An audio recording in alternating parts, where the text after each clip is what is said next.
News नशा, आदत हर खबर की। मोदी सरकार 3.0 में जेडीयू की अहम भूमिका है और भारतीय जनता पार्टी को अगर समान नागरिक संहिता यूसीसी को कानून बनाना है तो नीतीश कुमार की जेडीयू और चंद्रबाबू नायडू की टीडीपी की सहमति लेनी पड़ सकती है। वहीं यूसीसी को लेकर अलग अलग दलों के विभिन्न राय हैं। केंद्रीय कानून और न्याय राज्य मंत्री स्वतंत्र प्रभार अर्जुन राम मेघवाल ने पदभार संभालते हुए कहा कि यूसीसी अभी भी मोदी सरकार के एजेंडे का हिस्सा है। इसी बीच यूसीसी पर जेडीयू के राष्ट्रीय महासचिव केसी त्यागी ने बुधवार को प्रतिक्रिया दी। उन्होंने एक समाचार पत्र से बातचीत करते हुए कहा, जेडीयू यूसीसी के खिलाफ नहीं है, लेकिन हम चाहते हैं कि इस मुद्दे पर आम सहमति बने। बिहार के मुख्यमंत्री नीतीश कुमार ने 2017 में यूसीसी पर विधि आयोग को एक पत्र लिखा था। बता दें कि साल 2017 में अपने पत्र में नीतीश कुमार ने लिखा था, सरकार को समान नागरिक संहिता लाने का प्रयास करना चाहिए। यह कोशिश स्थायी और टिकाऊ हो, इसके लिए एक व्यापक तौर पर आम सहमति बनानी चाहिए। इसे किसी आदेश द्वारा नहीं थोपा जाना चाहिए। जेडीयू ने यह भी कहा है कि यूसीसी को किसी राजनीतिक साधन के रूप में नहीं, बल्कि सुधार के रूप में देखना चाहिए। इससे पहले केसी त्यागी ने अग्निवीर योजना को लेकर प्रतिक्रिया दी थी। उन्होंने कहा था कि अग्निवीर योजना को लेकर मतदाता नाराज हैं।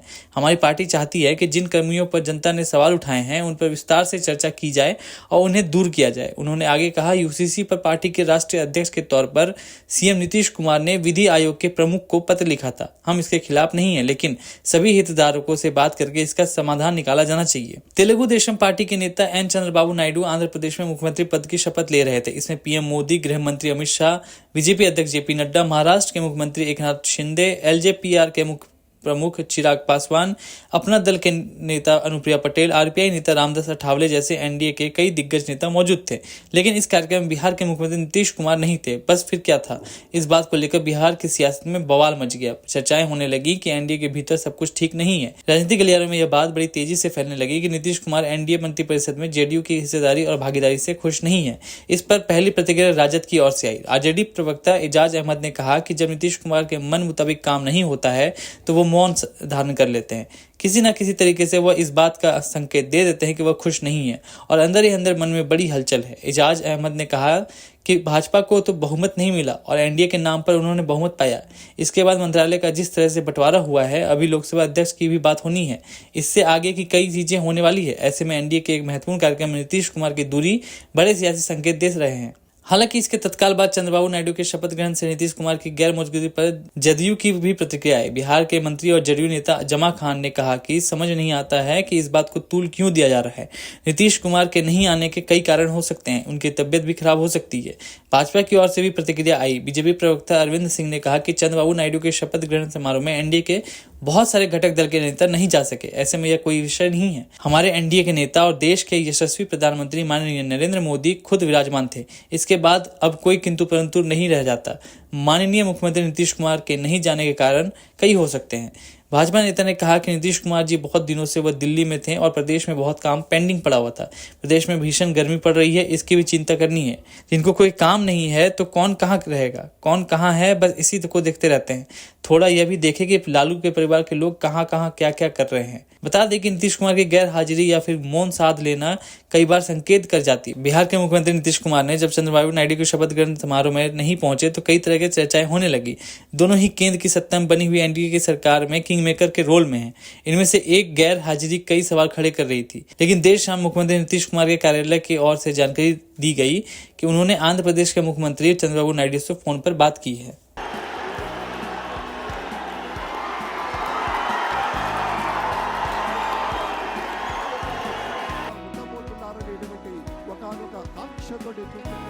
हमारे माननीय यशस्वी प्रधानमंत्री, मुद्दतों में होती है शख्सियत उनके जैसे, अंदाज ये बयान से हो इतिहास हो जाता है।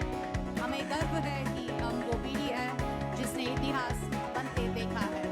गौरवनीय हमारे भारत के यशस्वी प्रधानमंत्री श्री नरेंद्र दामोदर दास मोदी जी को हम सबकी तरफ से अभिनंदन और स्वागत करते हैं। भारत के प्रधानमंत्री श्री नरेंद्र मोदी जी। థ్యాంక్ యూ అందరికీ ప్రేమపూర్వకంగా స్వాగతం పలుకుతున్నాం. వెంటనే అందరూ దయచేసి ఒక్కసారి లేచి నిలబడండి. నా పోలీస్ సిబ్బంది అంతా కూడా జాతీయ గీతాలు ఆపండి. Kindly rise for the national anthem. లేచి నిలబడండి. నా పోలీస్ సిబ్బంది అంతా కూడా జాతీయ గీతాలు ఆపండి. Kindly rise for the national anthem. నియమితులైన శ్రీ నారా చంద్రబాబు నాయుడు గారిని పదవీ ప్రమాణ స్వీకారం మరియు రహస్య పరిరక్షణ ప్రమాణ స్వీకారం చేయవలసిందిగా విజ్ఞప్తి చేస్తున్నాను. శ్రీ నారా చంద్రబాబు నాయుడు గారి చేత ముఖ్యమంత్రి పదవీ ప్రమాణ స్వీకారం మరియు రహస్య పరిరక్షణ ప్రమాణ స్వీకారం చేయించవలసింది.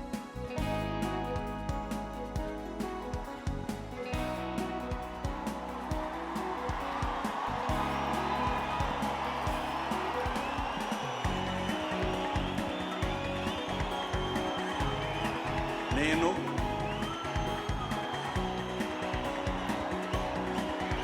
నారా చంద్రబాబు నాయుడు అనే నేను శాసనం ద్వారా నిర్మితమైన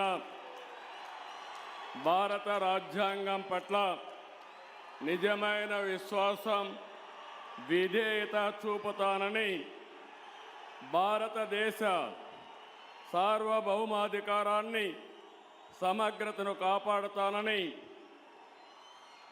ఆంధ్రప్రదేశ్ రాష్ట్ర ముఖ్యమంత్రిగా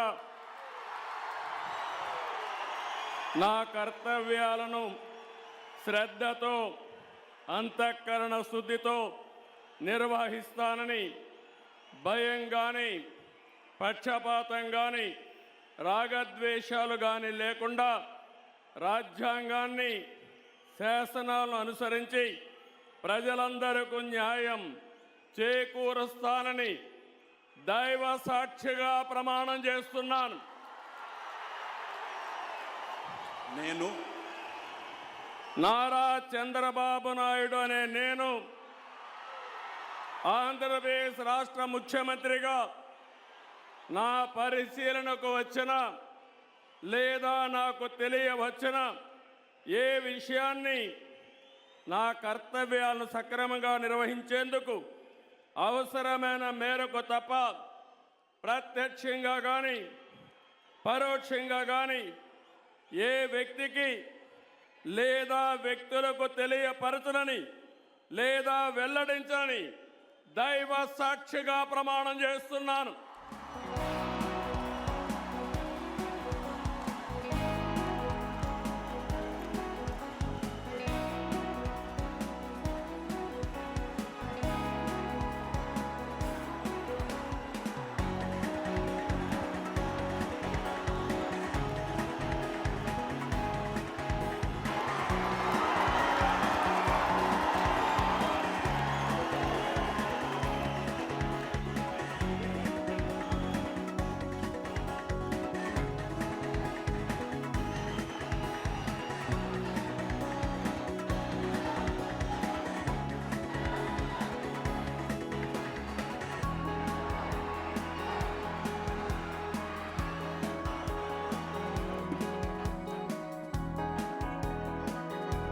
आज देश बहुत आगे बढ़ेगा।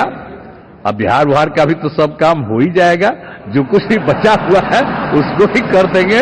सबसे पुराना इलाका है, तो इसीलिए हम लोग तो पूरे तौर पर हर तरह से जो आप चाहिएगा उस काम के लिए हम लोग लगे रहेंगे और बहुत अच्छा होगा। अब जितने लोग साथ हुए हैं अब बहुत अच्छा है और सब लोग बहुत अच्छे ढंग से अपनी बात कर रहे हैं, तो सब लोग ठीक हैं। हम मिल करके सब लोग चलेंगे और हम लोग पूरा आपके साथ रहेंगे और आप पूरे देश को कितना आगे बढ़ाएंगे ये बहुत खुशी की बात होगी। यही हम लोगों को कहना है और मेरा आग्रह यही है कि जल्दी से जल्दी आपका काम शुरू हो जाए, शपथ ग्रहण हो जाए। अब आप एतवार को करने वाले हैं, तो हम तो चाहते थे कि आज हो जाता तो अच्छा था, लेकिन आपकी जब इच्छा है तो जब भी हो, जितना तेजी से काम हो जाए तो बहुत अच्छा है और बहुत अच्छा रहेगा। अब इस बार हम लोगों का इससे बड़ी खुशी होगी और पूरे देश में इसका बहुत ज्यादा फायदा है। इधर उधर कोई करना चाहता उसको कोई लाभ नहीं है, तो इसीलिए मैं आपका अभिनंदन करता हूं और आपके नेतृत्व में सब लोग काम करेंगे, सब लोग चलेंगे इन्हीं शब्दों के साथ। और आप सब लोग इतना खुशी हैं, सब पार्टी के लोग, मैं उनका भी अभिनंदन करता हूं और यही कहूंगा कि हम सब लोग इनके साथ रहेंगे और एक साथ होकर के जो कुछ भी करेंगे इनकी बात को मानते हुए हम लोग आगे चलेंगे। इन्हीं शब्दों के साथ बहुत बहुत धन्यवाद। और आप हमसे जुड़े रहने के लिए सब्सक्राइब करें YouTube पर, फॉलो करें Twitter पर और लाइक करें Facebook पर। और ज्यादा जानकारी के लिए आपको टाइप करना होगा सिर्फ न्यूज़ नशा।